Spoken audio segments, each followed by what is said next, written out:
आज हम लोग क्लास 12th के कुछ इम्पोर्टेंट ज्योग्राफी के ऑब्जेक्टिव क्वेश्चंस को देखेंगे। हमारा पहला क्वेश्चन है, मानव भूगोल का जनक किसे कहा जाता है?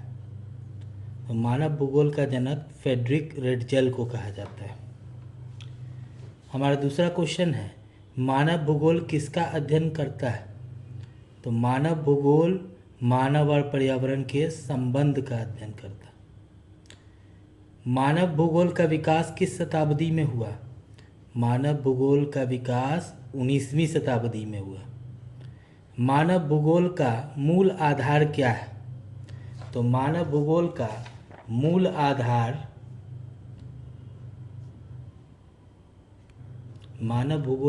आधार मानव क्रिया है। फ्रेडरिक रेटजेल किस देश के थे? फ्रेडरिक रेटजेल जर्मनी के थे। मानव भूगोल की प्रमुख शाखा कौन सी है? तो मानव भूगोल की प्रमुख शाखा जनसंख्या भूगोल है। मानव भूगोल का प्राथमिक सिद्धांत क्या है? मानव भूगोल का प्राथमिक सिद्धांत निर्धारणवाद है।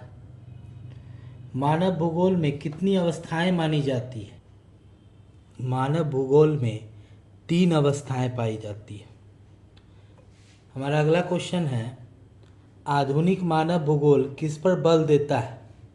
तो आधुनिक मानव भूगोल पर्यावरण की समस्याओं पर बल देता है। मानव भूगोल किस प्रकार की भूगोल की शाखा है? मानव भूगोल मानवीय भूगोल की शाखा है। डिटर्मिनिज्म किस सिद्धांत का नाम है? निर्धारणवाद।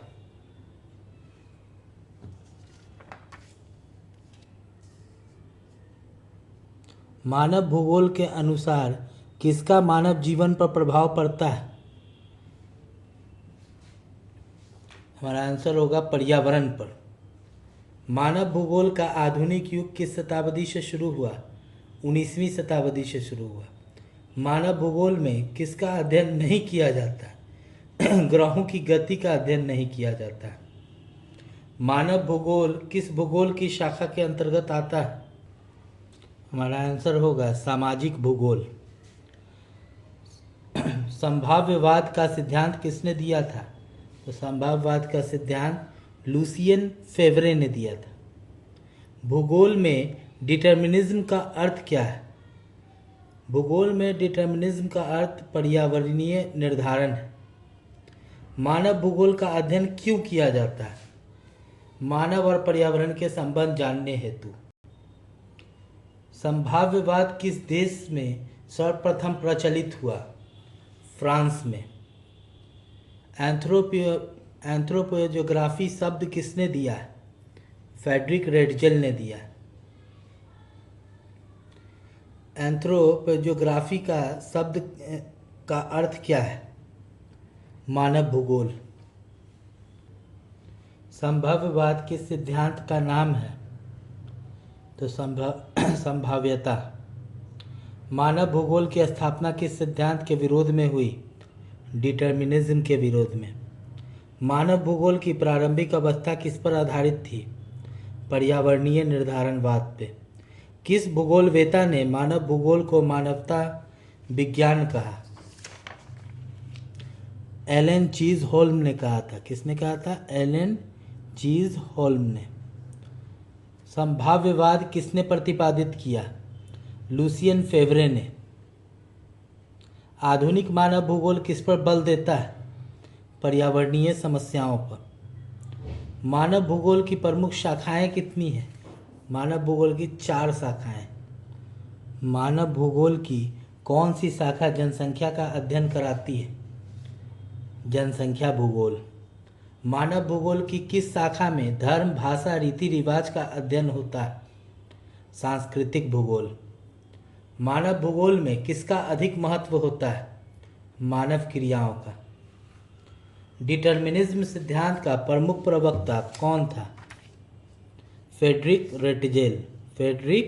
रेटजेल। आधुनिक भूगोल में किस पर जोर दिया जाता है? पर्यावरणीय समस्याओं के समाधान पर। संभाव्यवाद सिद्धांत के अनुसार मानव क्या कर सकता है? पर्यावरण को अपने अनुकूल बना सकता है। मानव भूगोल में जीआई का मुख्य उद्देश्य क्या है? भूगोल से जुड़ी जानकारियों को सांख्यिकीय और चित्रात्मक रूप में दिखाना। डिटर्मिनिज्म और पॉसिबिलिज्म में अंतर किसने बताया? लुसियन फेवरे ने बताया। आधुनिक युग का मानव भूगोल किस पर बल देता है? पर्यावरण एवं मानव की सहभागिता पे। मानव भूगोल के अध्ययन का उद्देश्य क्या है?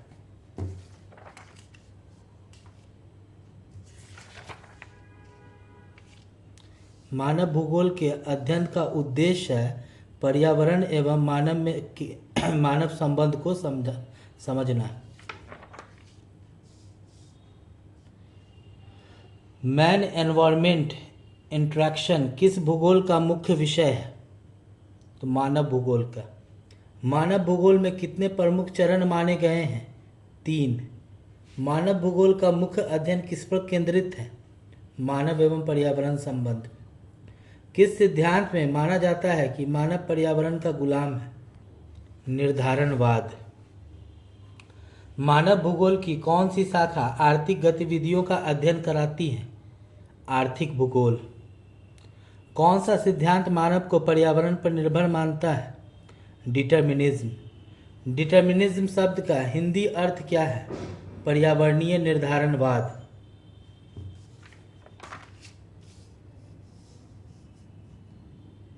संभववाद का सिद्धांत किस देश से प्रारंभ हुआ? फ्रांस। जीआई में कौन सा माध्यम नहीं आता है? भूकंप मापक। मानव भूगोल में किसे अधिक महत्व दिया गया है? मानव को। मानव भूगोल का आरंभ किस काल में हुआ है? मानव भूगोल का आरंभ 19वीं शताब्दी में हुआ है। मानव भूगोल की जानकारी किस चीज़ से ली जाती है? मानव भूगोल की जानकारी जीआई द्वारा ली जाती है।